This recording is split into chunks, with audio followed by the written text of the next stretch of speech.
The call came at 2:41 p.m. on a Thursday. I remember the exact time because I'd just walked into my apartment after a week-long business trip to Chicago. My phone buzzed, and I answered, expecting maybe my assistant or a delivery. Instead, it was Officer Ramirez from the local precinct. "Mr. Hunter? This is the NYPD. There's been an incident at your residence. We need you to come down to the morgue to identify a body." I froze. For a second, I couldn't breathe. "Whose body?" I asked, though my voice barely left my throat. "We believe it may be your bodyguard, Mr. Robert Hayes. The individual was found inside your home." Robert? I hadn't seen him since before I left. My stomach sank. Something didn't feel right, but I nodded, muttered a shaky, "I'm coming," and hung up. When I pulled into the lot behind the medical examiner's office, the clouds were thick and low like the sky itself was holding its breath.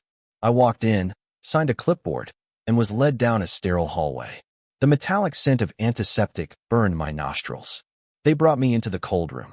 The fluorescent lights buzzed faintly above as the attendant pulled back the sheet. It wasn't Robert. It was him. Daniel Chase. Tall, cocky, with that smug smirk he always wore like he owned every room he walked into. I knew him. Everyone did. He was my wife's personal trainer. I'd shaken that man's hand. Bought him a watch last Christmas. He'd had the audacity to toast my birthday in my own home. But now his lifeless body lay stiff on a metal slab, eyes wide open in frozen horror, and something inserted into him. Something long, cold, steel, a dumbbell bar. Not just placed, shoved. I didn't speak. I just stared. I could already picture her expression when she walked in and saw it wasn't me lying there. And oh, I prayed they'd let me see her reaction. They led me into an interview room. The officers were quiet, respectful. They asked questions. I gave minimal answers. I was calm. Too calm, maybe. See, this wasn't a shock. Not entirely. I had known. I knew what she was planning. 2 weeks earlier, I'd found the first clue. It was a message on her laptop. She forgot to log out of her iCloud, and I saw it. A text to someone saved under Debbie Nails, but the convo was way too dirty for any nail tech. "He's flying out Monday. Meet me Tuesday. I'll leave the back door open. He trusts you. We'll make it look like a robbery gone wrong. Then you're all mine, baby. Kiss mark." I stared at the screen for 10 minutes, my heart thudding so loud I couldn't hear my own thoughts. I scrolled further.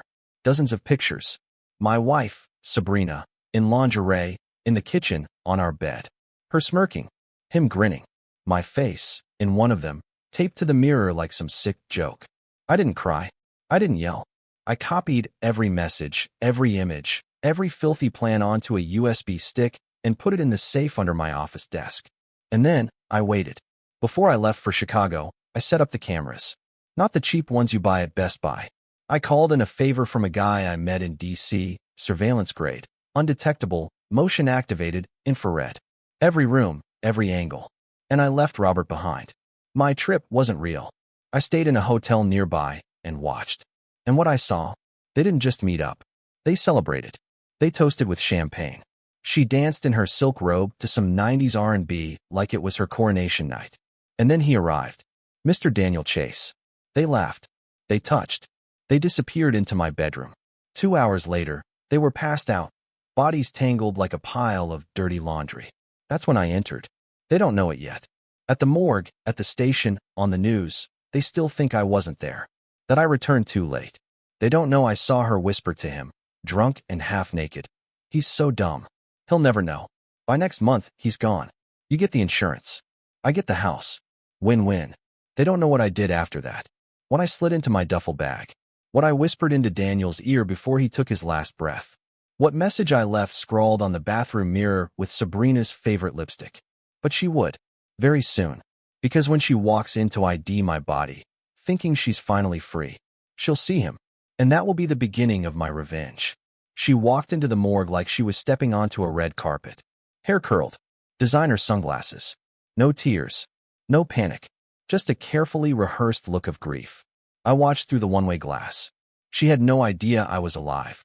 No idea that I was standing just 10 feet away, arms crossed, watching the performance of her life.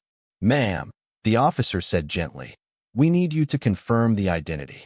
Sabrina slowly took off her sunglasses, paused dramatically, and looked at the sheet being pulled back. Her reaction? Priceless. First, confusion. Then disbelief. Then, panic. Her eyes darted to the cop. Wait, that's not him. Are you saying this is not your husband, Mrs. Hunter? She stared in silence, her voice caught in her throat. No, she finally said. That's my personal trainer, Daniel Chase. A slow, small nod. The officer glanced at his clipboard, pretending to write something, but I could see the smirk he was holding back. He knew. We all knew. The moment was golden. And then came the best part.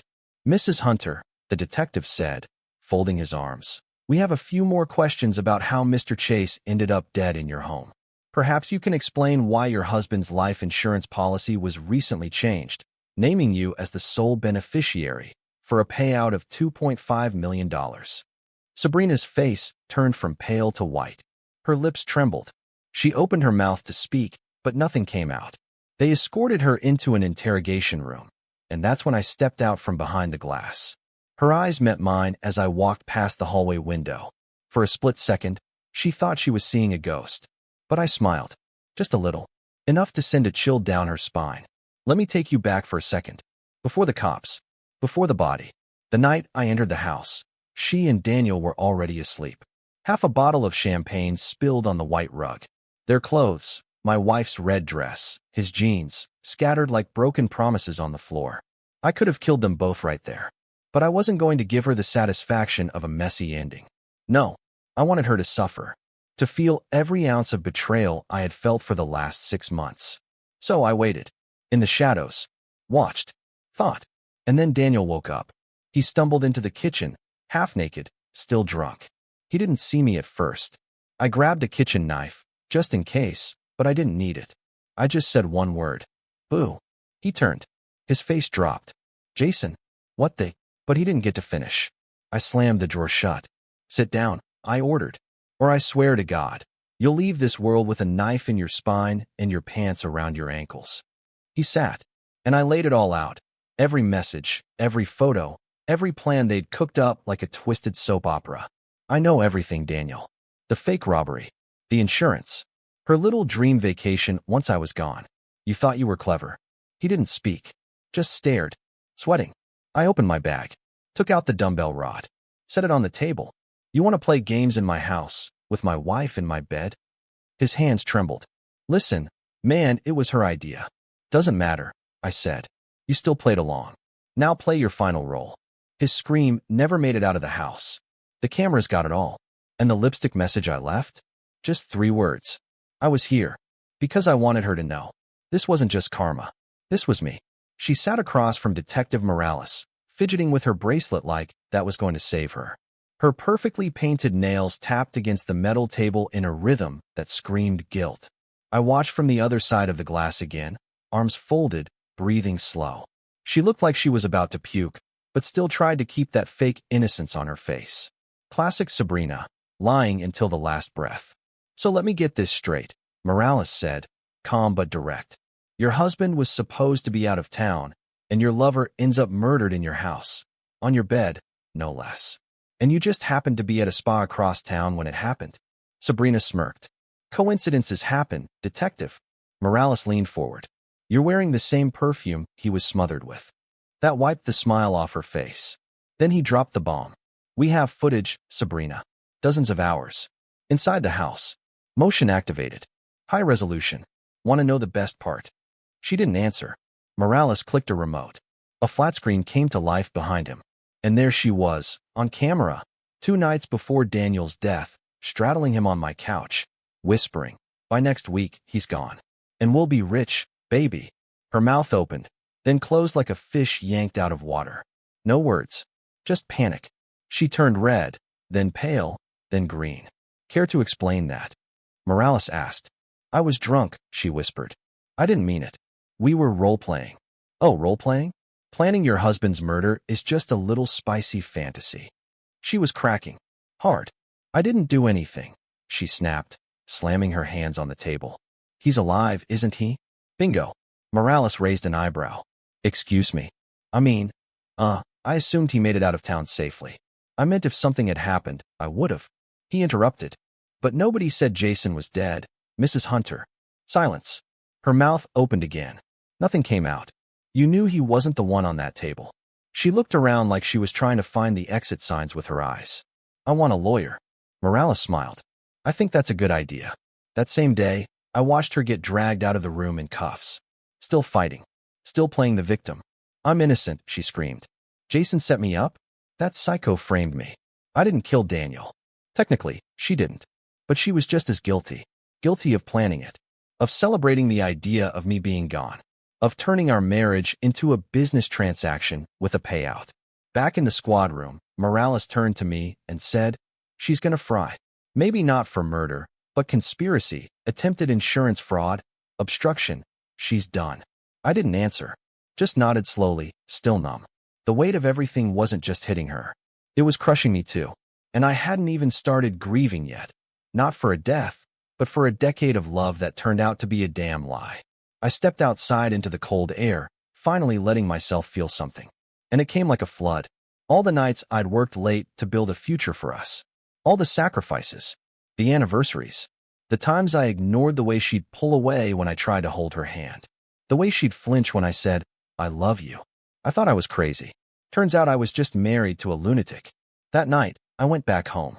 Alone. Our house looked different now. Like a crime scene and a memory had collided. The champagne bottle was still there. Her heels under the coffee table. The bedroom smelled like lavender and betrayal. I sat on the edge of the bed where she'd betrayed me with another man. And I didn't cry. I laughed. A dry, broken, bitter laugh that echoed through the silence. Because she thought she'd buried me. But I'd been one step ahead. By the time her lawyer arrived, it was already too late. The footage, the texts, the insurance changes, the lipstick-written message on the mirror, the timeline, the motive. It was all wrapped in a perfect little box, tied with a ribbon of her own stupidity. But the part that twisted the knife deeper? She still thought she could talk her way out of it. That evening, I got a call from her lawyer. Said Sabrina wanted to speak to me directly, off the record. Claimed she was confused, manipulated, scared. She wanted to clear the air, woman to man. I almost declined. But something inside me, it wasn't love, and it definitely wasn't curiosity, said go. Maybe it was closure. Maybe it was the urge to watch her squirm in real time. So I showed up. She was in holding, still wearing her designer coat. Hair a mess now, mascara dried at the corners of her eyes. She looked me dead in the eyes as I sat across from her behind the glass wall. Picked up the phone. I did too. And the first thing she said? You don't understand what he meant to me. Not, I'm sorry. Not, I made a mistake. Not, I never meant to hurt you. Just that. I stared at her, letting the silence choke her. He listened. She continued, her voice brittle. You were always working, always distracted. Daniel made me feel seen. He made me feel wanted. And what? I finally said, my tone like ice. That gave you the right to plan my funeral? She didn't flinch. It wasn't supposed to happen like that. We were just going to scare you. Shake you up. Force you to leave. You changed my insurance policy. That's not scaring me. That's signing my death warrant. Her mouth twisted. He was the one who wanted the money. Not me. He pressured me. Threatened to tell you everything if I didn't go along. You could have walked away, Sabrina. You could have filed for divorce. Instead, you chose murder. Now she looked like she was actually feeling something. Her lips trembled. Her eyes watered, not with guilt, but with fear. Real fear. Jason, she whispered. They're going to ruin my life. I leaned in closer, our eyes locked through the thick glass. No, Sabrina, I said. You ruined your life. I just caught it on camera. Then I hung up the phone and walked out without looking back. The trial came fast. Turns out, when you've got two people who conspired to kill a man and one of them ends up dead, the justice system doesn't like to wait. The media ate it up. Cheating wife's murder plot goes horribly wrong. Headlines blared. Her smug photos from Instagram were plastered next to the grainy screenshots of her in my living room, wrapped around her lover, whispering about my inevitable accident. Even her friends turned. One of them, apparently, had heard her bragging about the plan a week before it went down. Said it like a joke. But in court, under oath, it sounded a hell of a lot more serious. Her voice cracked as she testified. She said, if he dies in that hotel fire, I swear I won't cry. I'll dance. It all painted a picture that no defense attorney could clean up. Premeditated. Cold. Calculated. She was done. Sentenced to 25 years without parole. fraud, conspiracy, tampering with evidence. They even tacked on desecration of a corpse for what she let Daniel rot through in the aftermath.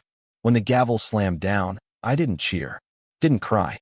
I just breathed, deeply. For the first time in months, maybe years, I felt like I could finally exhale. She was behind bars, and I was free. But the damage? The scars? They were just beginning to show. You'd think that after all of that, after seeing her arrested, after watching the trial unfold, after hearing the sentence, there'd be a sense of peace. Like the chapter had closed. Like the nightmare was over. But no one tells you that betrayal doesn't end when the handcuffs click. It echoes. Every room in my house felt haunted, not by ghosts, but by memories twisted into lies. The bathroom mirror still fogged up when I showered, revealing faint outlines of lipstick smudges I couldn't fully clean. The bed felt colder than usual, though I was the only one in it now. I found one of her earrings under the dresser the other night. I threw it in the trash and took the trash out 10 minutes later like it might crawl back in. The thing about being cheated on, especially like that, isn't just the broken trust. It's the sheer audacity of it. The planning, the acting, every fake, I love you, every forced smile, every intimate night where I thought we were connecting, she was probably thinking about him. Or worse, thinking about the plan. Sometimes I'd wake up at 3 a.m., drenched in sweat, the sound of Daniel's final breath echoing in my ears like I was still in the room. I didn't kill him. I never laid a finger on him. But I watched him crumble under the weight of his own cowardice. And in a way, maybe I wanted him to. No, scratch that. I didn't want him to. I started therapy. At first, just once a week. Then twice. I couldn't tell anyone the full truth.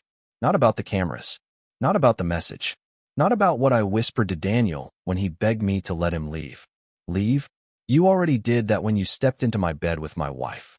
I didn't kill him. But I didn't stop what happened either. The therapist asked me if I still had feelings for her. What a joke. I didn't love Sabrina anymore. I didn't even hate her. What I felt for her didn't have a name. It was deeper than hate. It was like someone had injected poison into the roots of every memory we ever made, and now the entire tree was rotten. But still, I kept remembering things I didn't want to. Like our trip to Italy. How she laughed when I tried to pronounce gnocchi. Or the time we danced barefoot in the kitchen after a thunderstorm knocked out the power. Or the night she cried in my arms when her dad died. Were those moments real? Or were they rehearsals? After a few weeks, the texts started coming in. Not from her. Of course, she was too busy trying to get her sentence appealed. From people we used to know. Friends. Colleagues. People who said things like, I never liked her, man. Or, if you ever need anything, I'm here. Funny how they all kept quiet while she paraded around like a queen. Where were they when I was drowning? Even Sabrina's mother called me. Said she didn't raise a daughter like that. Said she was ashamed. That if she could, she'd swap places with me just to erase the pain. I told her thank you. I didn't mean it. Because deep down, I knew her mom knew something. Maybe not the whole murder plot. But the cheating? The manipulation? Sabrina didn't become that vile on her own. That kind of rot starts somewhere. There was one moment that broke me completely. I found an old voicemail. It was dated 5 months before I found the texts. Sabrina's voice was cheerful, playful. Hey babe, just wanted to say I miss you. I know work's been tough, but I can't wait to have you all to myself tonight. I bought that wine you like, and that black thing you like even more. She laughed at the end, and it wasn't until I played it a second time that I realized. That voicemail was left the same day Daniel texted her. Can't wait to taste you again tonight. Hope he's working late. I had been the setup, the excuse, the cover, and she had laughed about it. That laugh, it haunted me more than the murder. 2 months after the trial, I started cleaning out the attic. Not because I wanted to, but because every corner of the house was screaming her name, and I needed to suffocate it. The attic had become the final place untouched, full of wedding boxes, vacation souvenirs, and the photos I never had the heart to take down. I opened a dusty bin labeled Honeymoon Maui. Inside were seashell necklaces, her bikini top, a black one, ironically, and a folded note tucked between 2 brochures. It wasn't addressed to me. It was folded 3 times, with Daniel's name scribbled in her handwriting. You make me feel alive in ways Jason never could. Sometimes I pretend I'm sick just to stay home and imagine you. Don't worry, he has no clue. He's so gullible, it's cute. I'm falling, and I'm not stopping. Let's make a real plan. My hands clenched so hard the paper crumpled into a ball. I couldn't breathe. Not because of the betrayal.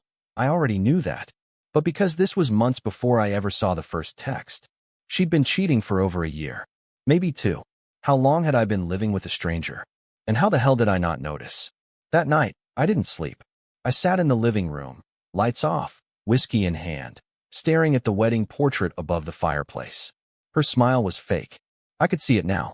Like she knew something I didn't. Like the whole marriage was her idea of a twisted joke. I picked up the remote and played the camera footage again. I knew it by heart, but I kept watching it. Over and over.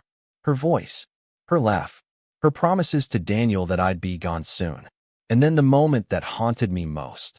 The night she looked right into the camera she didn't know was there and said, "He deserves this." That line, it didn't just hurt. It rewrote history. It took every fight we ever had, every misunderstanding, every silence, and turned it into something sinister. I tried to date again. Just once. A friend set me up with someone named Claire. She was sweet, funny, sharp. We met at a bar, shared a few drinks, talked about dogs and food and weird childhood injuries. But then she touched my hand. Just a gentle brush. Something normal, casual, and my chest tightened. I saw Sabrina's face, heard her moan Daniel's name, felt the gut punch all over again. I excused myself, went to the bathroom, splashed cold water on my face until it felt like I was drowning. When I came back, I told Claire I had an emergency and left. She texted the next day. I never responded. Therapy wasn't helping anymore. Talking didn't erase the images. I'd close my eyes and see her, legs wrapped around him, whispering plans to end my life like it was pillow talk. I'd hear her voice in random songs, smell her perfume on strangers. Every little thing was a knife. I stopped going after that. The therapist said healing takes time. Time felt like a punishment. One afternoon, I got a letter. Handwritten. No return address. Inside was a single photograph. Sabrina. In prison scrubs. No makeup. Hair tied back. Sitting on a bench, handcuffed, looking directly at the camera like she was still in control. On the back, in perfect cursive. "You'll never forget me." That's the real prison, isn't it? I burned the photo. And then I burned the wedding album. The dress. The cards. Everything. But her voice still echoed in my mind. "You'll never forget me." And the worst part? She was right. Burning everything helped. For about an hour. The fire pit in the backyard roared like it understood. One by one, I dropped the memories into it. The anniversary card she gave me last year that said, "Forever yours." The champagne cork from our engagement. The note she slipped into my coat pocket before my first big business meeting. "You've already won, my love." All lies. The album was last. Our wedding photos. Her fake smile. My real one. The moment that hurt most wasn't burning her. It was burning the version of me that believed in her. That hopeful, blind, loyal fool. That man who thought fidelity came naturally. That man who thought she'd never do that to me. He died long before Daniel did. A week later, I got a call from Detective Morales. "I thought you'd want to know," he said. "She's trying to cut a deal." Of course she was. "She's flipping on someone higher," he added. That stopped me. "Higher?" I asked. "What? Like a third person involved?" Morales sighed. "Looks like your wife's plot wasn't entirely hers. The paperwork on the insurance was pushed through with help from a broker at the agency, someone she'd been close with." I nearly dropped the phone. "Close with how?" Morales hesitated. "Same kind of close she had with Daniel." I clenched my teeth. "Name?" "Elliot Grant." "Ring a bell?" It did. He sold us the policy. Attended our housewarming. I'd grilled steaks with him on the patio. His kid played with our dog. I didn't say anything. Morales continued. "She's claiming he helped alter the beneficiary information and expedited the processing in case anything happened to you. She's offering testimony in exchange for reduced time." I hung up. The rage I thought I'd burned out came back like a damn tsunami. 3 men. 3. All of them smiling in my face. Sitting at my table. Eating my food. One of them in my bed. One in my policy papers. And all 3 inside my wife. She hadn't just cheated. She'd built a damn network. It wasn't a marriage. It was a shell corporation of betrayal. I didn't go to the police station. Instead, I drove to Elliot's office. I waited in the parking lot across the street. Watched him walk out in his Navy suit, talking on his phone like nothing had happened. Like he didn't try to help orchestrate my disappearance for a paycheck and a piece of tail. My hands trembled on the wheel. My foot hovered over the gas pedal. For 5 full minutes, I fantasized about flooring it. But I didn't. Not because I'm noble. Because I knew revenge already belonged to the slow hand of truth. And watching people like them fall apart slowly, that's better than blood. 3 days later, Morales called again. They took Elliot in this morning. Sabrina's deal is off the table. She broke terms by hiding other relationships connected to the plot. The DA's pissed. I chuckled. She thought she could outsmart the system. She always thinks that, he replied. She's asking to talk to you again. No. You sure? Yeah. Let her rot. That night, I finally slept 8 full hours. No nightmares. No sweating. I woke up just after sunrise, went outside, and stood barefoot on the dewy grass. The house was silent. But this time, it felt like peace, not loneliness. I made coffee, sat on the back porch, and for once, I didn't think of her. I thought of me, the man who survived, the man who walked through hell and came back holding the match. It took me nearly 6 months to stop looking over my shoulder. Not because I was afraid she'd come back. Prison bars have a way of keeping demons caged, but because betrayal leaves a bruise you can't see. It flares up in quiet moments, like when a woman laughs a little too sweetly, or when a door creaks open late at night. I still lock the bedroom door, out of habit. Still double-check who's behind me at the grocery store. Still hesitate before letting someone in, emotionally or physically. Because when someone plots to erase you, it rewires your entire nervous system. And yet, something strange happened after all the chaos settled. I started to feel alive again. Not in some cliché, Phoenix Rising, Instagram inspirational way, but in a raw, broken, painfully real way. Like I could finally feel my skin again, even if it still stung. I started running in the mornings, listening to music I hadn't touched in years, songs she didn't like, songs that made me feel something. I went to a dive bar one Friday and sang terrible karaoke. People laughed, and for once, not at me. I was becoming a man again. Not her husband. Not her victim. Not the guy whose wife tried to murder him. Just me. One afternoon, I got a message request on social media. I don't check those much anymore, but this one caught my eye. Hi, my name's Rachel. I was Daniel's ex before he started seeing your wife. I just wanted to say I'm sorry. Attached was a photo of her and Daniel, taken maybe a year before he died. He looked younger, softer, not the arrogant man I'd seen in my security footage. I messaged back, "You don't owe me anything." She replied, "Maybe not, but I know what it feels like to love someone and find out they were capable of things you couldn't even imagine." He cheated on me with 3 different women. I thought it was just me. I didn't know he could go that far. I sat with her words for a long time. It hit me then. Sabrina wasn't a unique monster. She was part of a type, a breed. People who wear love like a costume, who smile while measuring your coffin, who use words like forever the way salesmen use limited time offer. And for people like that, love isn't a feeling. It's a tool. I thought about all the red flags I ignored. The nights she came home too tired. The passwords she changed without telling me. The way she flinched when I mentioned trust. I chalked it up to stress, to hormones, to growing pains. But deep down I knew. I just didn't want to see it. Because the truth? Sometimes we choose blindness. Because seeing clearly hurts more than pretending. Now, when I look in the mirror, I don't see a victim anymore. I see a survivor. A man who walked into his own funeral, stood beside the body, and lived. A man who watched betrayal unfold, not just behind his back, but right in front of his face, and used it as fuel to rise. A man who was supposed to be buried, and instead built a fire. If you're reading this, and you're in love, truly, deeply, hold it with both hands, but never forget to open your eyes. Love is not blind. Love shouldn't be blind. If someone starts locking their phone, if they flinch at questions, if your gut screams, but your heart whispers no, listen to the scream. Because if I had, Daniel would still be alive. Sabrina would still be free. And I'd still be a fool. But now I'm wide awake. And I never close my eyes.